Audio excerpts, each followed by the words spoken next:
Dobar dan, which in Croatian means good day. Yes. If you saw our latest video, you already know that we worked on a special project with the LEGO Group. It was a short film for LEGO Technic and the Fast and Furious franchise called No Way But Down.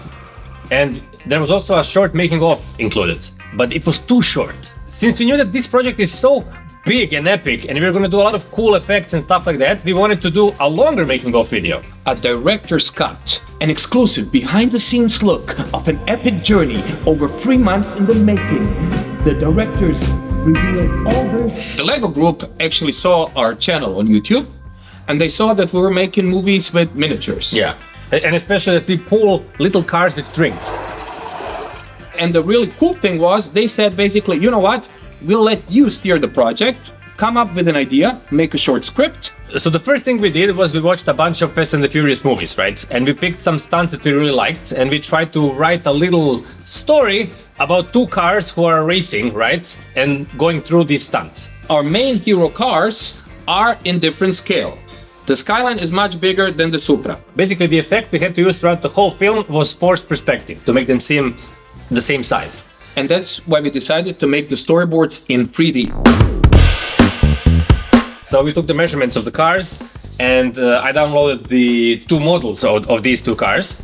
And we basically had the 3D camera, and we could frame them and see how it will look when we start filming, right? Very soon we realized that the Supra is always going to be closer to the lens. Naturally. And that's basically selling the whole thing. Very quickly I could just throw together some basic boxes and shapes, and immediately you had the proportions for the sets as well, which was really cool. So it was also kind of like a good way for pre-production and figuring out the whole build, which will happen later. Absolutely, yeah. And in a matter of a couple of days, we had the final storyboard. Yeah. But it was in 3D, it didn't look that good, right? And you obviously need to share it with the client, and a lot of people have to see it. And so it's much nicer to look at drawings and Exactly. real storyboards. So we contacted Martin, and he basically remade the whole 3D storyboard with his digital iPad. Yes, but made it to look hand-drawn. Yeah. So this time we had only 1 month for the whole building. And we had to build an airplane interior, the tail of an airplane, a rooftop, and Tokyo. And for that you need a lot of space. Yeah, you obviously can't do it in this garage. Yeah. So we had to rent a workshop. It had to look like a proper old school 80s workshop. So it had to be old with patina. And another thing is, obviously, I always build the miniatures myself for our films, right? But this time, because of the schedule, we had to hire some people to help. So the first one is an actor and a dungeon master. The second one is a graphic designer and a magician. The third one is a 3D modelist during the day, but during the night, a wanted graffiti artist. And the last one, astrophysicist, scientist, and an electrician. Nuclear Genius. So, as you can see on my hat, I was the master builder. What that means is I was the one who needed to translate our 3D idea from Blender, into something realistic. And then He brought all his wizardry to us mortals. Yes, and then the miniatures went to the workshop and the guys could continue working with them. So the first one we did was the airplane.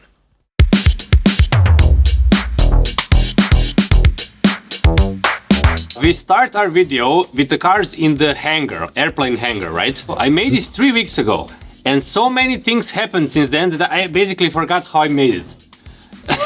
So I don't know what to say right now. Well, after the plane hangar was designed in 3D, I figured out the exact size and measurements, and with that info I could start designing the vector files for laser cutting. The main structure of the hangar is held together with these exposed supports, which look very utilitarian and are often seen in the cargo areas of the planes. Usually they're of course made from steel, but this was just 3mm plywood.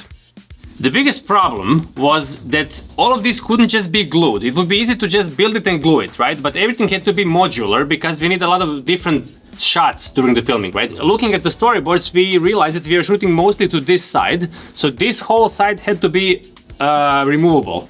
So you see, this is like the whole painted side, and we had to have the possibility to just move it, and we also had to be able to remove the ceiling so that we could come in with the camera and do a bunch of different angles. So I had to figure out how to build all this, and it had to be somewhat stable, but it also had to be modular. It was important to make the interior visually rich and interesting, so I laser cut these shapes to break the surface of the walls and give it some dimensionality. But basically, after I built it, I just spray painted it gray and I sent it to our other model builder, who is also called Luca. He did a lot of detailing on it, 3D printed a lot of different tiny parts, painted everything. You see we have a bunch of these chairs inside and, I don't know, fire extinguishers and stuff like that. Then there was the floor of the hangar. It was closely matched to the reference photos of the plane we were recreating. It has a really interesting texture with these patterns on the floor and holes and hooks which are used to tie the cargo to the floor, I suppose. And of course, the final thing was the LEDs. You might have a really cool miniature, but when you put LEDs on it, then the magic happens, right? So Laura did the whole wiring, and we have everything controlled to this little board. We have this dimmer here, and we can make the lights inside stronger or weaker depending on what we need for the shot. It's good to have everything adjustable. For a couple of shots, we needed the exterior backside of the plane. It's a Boeing Globemaster C-17. And it's a very unusual shape, which is very hard to build. You know, it's easy to build a box that's a building basically, right? But building this is very hard. So the first idea I had was to build a 3D model and then separate it into many different pieces that can fit into a 3D printer and just print each of them and connect it together. But then I did some math and it turned out that we would have to do at least 20 days of printing, and at that same time we couldn't print different things for other miniatures, which was a problem. So I decided that 3D printing is a wrong way to do it, and I did it in a traditional way, in a way that basically they build the boats or something like that. So we took the 3D model that we created and we sliced it basically in a lot of different slices. Every 2 inches we did a slice, and we got a bunch of these cross sections that could then be converted into vectors and then laser cut and glued in real life. The problem was it was like an empty skeleton, right? And we had to put something over it. The easiest thing I could think of was paper mache technique, right? So we just took a bunch of newspapers and diluted wood glue, and I called some friends to my place and we did a little paper mache party. It's a really good technique because you get a really sturdy skin over the model, but the problem is it's always a little bit wrinkly, and if you just paint it gray, it wouldn't look good, right? So I had to put wood filler over it, sand it, put another coat of wood filler over it, sand that, and then put a third coat of wood filler over it and sand it again. It was a really slow and painstaking process, but that's the only way you can get the really nice surface, right? This plane has a really nice smooth form, and it's basically boring. So I just designed and 3D printed a little bit, you know, of these gribblies and stuff like that to just glue on the specific places, just to break the form, which is very important because then it looks much more interesting. I did base it on the actual references, although admittedly we are a bit creative with the placing right now. We are just gluing them wherever we want to. Ah. What the hell? It's a little bit wonky, but that's alright. That's part of the charm.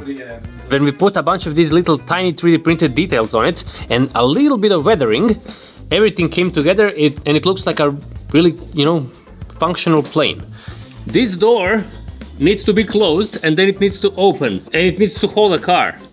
So I invented some kind of a hinge like this. I 3D printed it.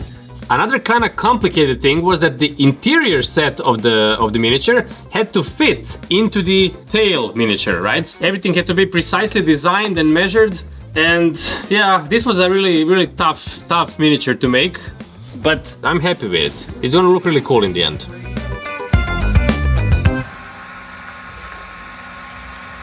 That's the legendary airplane jump. So, it's very exciting today because we are going to do our first test shoot. For this, we need our huge 85-inch TV set as background.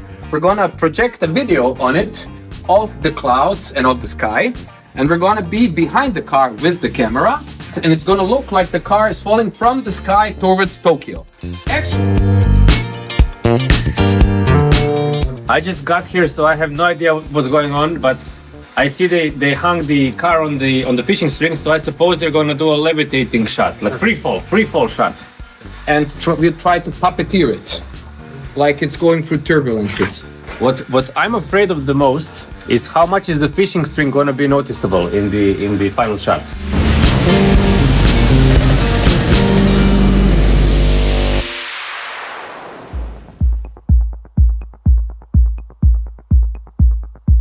It's our first day of filming in the studio, and we are filming with the robotic arm for the first time, and we are very excited because of it. One of the biggest problems we have is the scale of the cars. We have to be mindful of that all day long. What is this? This is like Yeah. plastic thingy, whatever, and you put it underneath the car and you higher it a bit. And when the camera is, of course, close to the car, it looks much bigger than it is compared to the other one, right? So.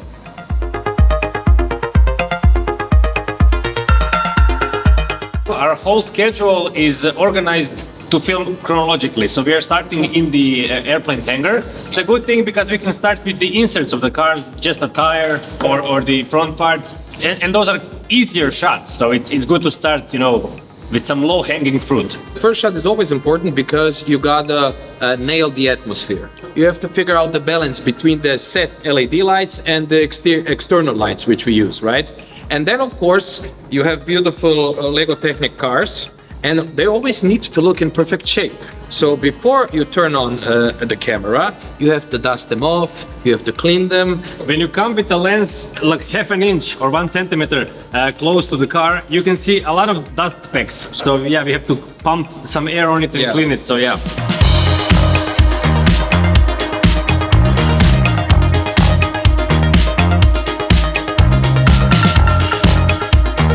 In this shot, the cargo doors are opening, so we need to simulate the sunlight coming onto the cars, and we put this deodolite on them.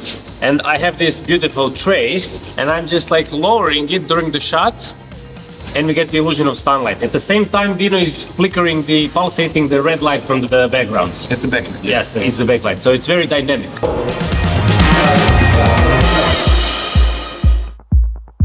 So this is our kitchen. This is the place where we're having our coffee, and Luca is making one right now. But I actually wanted to tell you a little bit about the robot we're using. You see, the robot we're using is from a company called KUKA. It's a German company. They invented these robots for the car industry first, but somebody at some point had the idea to put a camera on it and move the camera with it, right? So Ivica, our friend, is the owner of such robot, and he has a software which he uses to control it, right? So he can put in the specific in and out points, and he can do the movement. Of course, you can always repeat the move as many times as you want, which is very cool, because when you... Oh, sorry, yes, I forgot to press. And we can do movements that we otherwise couldn't really do with the handheld cameras or whatever, right? We also use it as a tripod, basically, because it's much more practical to just come somewhere with the robot than setting up a tripod. Imagine every time when doing a shot, you have to take a tripod, put in another lens, then you have to lower it, higher it. The robot, here's the joystick. You just take a joystick and drive it wherever you want. So yeah, it's very cool to use it. Yeah. Cheers. Cheers. This is the first shot where we are using the TV as a projection, and we are filming from the inside of the hangar. We're just setting it up, but it looks very promising. All the backgrounds that we're going to use for these shots are actually made just for our filming. So we have about, I don't know, 15 to 20 different angles, flying forward, flying on the sideways, stuff like that, falling down, And we had a guy who made everything in Unreal Engine, rendered it out, and now we can use it as a backdrop. But also the TV serves as a light unit and gives us backlight on the set, which is great. Yeah. That's actually the reason why they use LED screens in Mandalorian, because these light screens reflect light back onto the set and back onto the actors. So that's cool.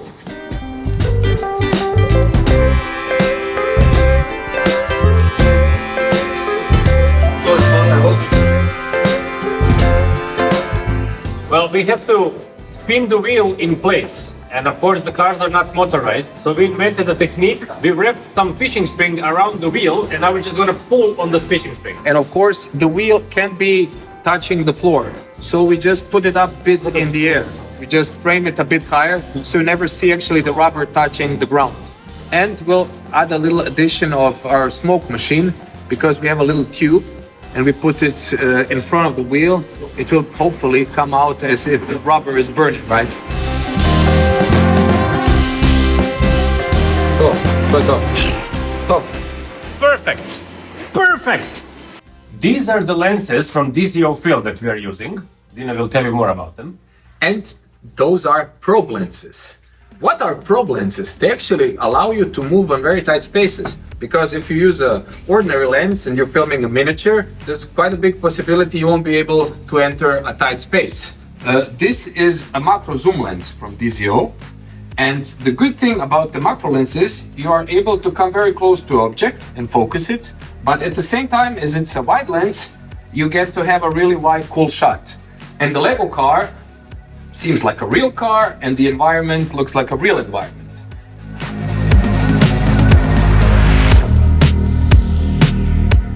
It's a new day with a new set of problems. And it's my birthday, but it's completely unimportant at this point. Happy birthday. Thank you. Today we are filming the plane exterior and the interior. And the interior is placed inside. Yes, so everything fits together, but the problem is this is the first time we have it on the set with the robotic arm, and now we have to figure out if there's enough space to film everything, because it was planned for it, but you know, you never know until you're at the spot. I'm attaching the hangar doors, so I have to screw the little hinges into the plates. We tie the fishing string to the back of the car, and the car is inside, and the fishing string goes over this, so I can pull it from the other side and pull the car here. And I just gotta time it. When the robot starts driving, then I gotta pull the car, and hopefully it's like everything going at the same time.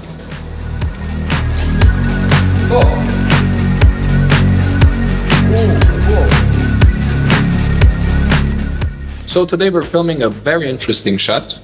It's the shot where both cars are flying vertically towards Tokyo.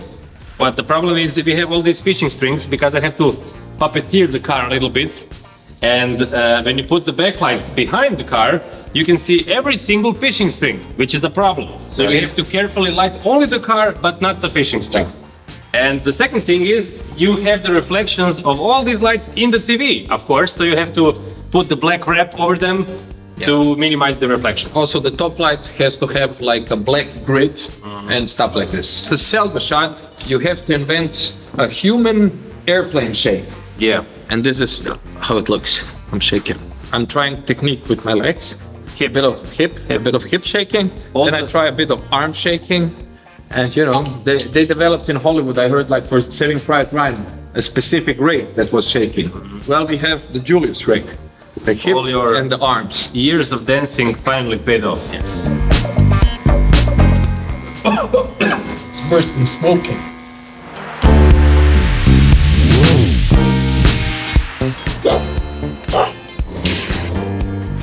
And this is our happy place. This is the wall with all the storyboards. And every time we finish a shot, we come here, take our Sharpie, and cross over the finished shot. Yes. And it gives us emotional release. Yes. The more red crosses there are on the wall, The more happier we are. Yeah, happier we are. The less depressed you feel. Yeah. In some shots we have the 3D plane on the footage, and we're just filming the cars in front of the projection, right? In front of the screen.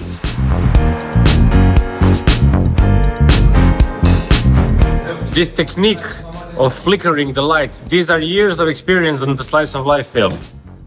4 years of filmmaking. Right there, right here. But for a couple of shots we need the miniature.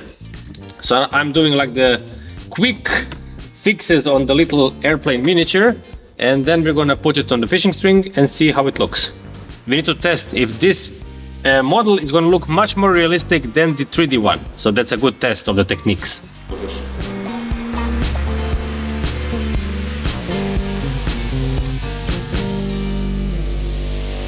And at the very end of the plane drop sequence, the cars opened the parachutes. And we had absolutely no idea how to do that. So we first did a test by making a small parachute from plastic bags and trying to blow it open with the leaf blower. And it worked surprisingly good. There's this exact moment when it catches the air and it starts working like a real parachute. So then we had the tailor make us an actual prop from a better material, which also made it a bit heavier, and we didn't have time to test it again until the very day of the filming. This is the first test of the parachute in front of the TV, and I'm blowing from here because it's blowing wider a gust of air than here.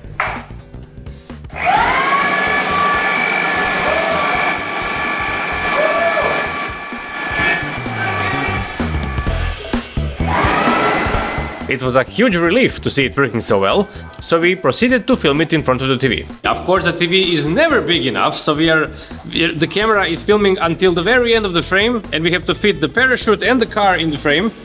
I have to blow the parachute open with the leaf blower. At the same time, we pump the smoke, and Dino is doing a lot of complicated moves with the camera. We also have to watch the car. Yes. Because the Lego car has to be under a very specific angle. Yeah. And you have to think, while all this chaos is happening, you still have to think about the aesthetic of the shot. Of the shot. So you have to frame the car nicely and the parachute on the right side. Yeah. And it's a coordinated ballet, basically. Yeah. So, and hopefully we'll manage to make a second and a half of a decent shot. Exactly. Yeah. Yes.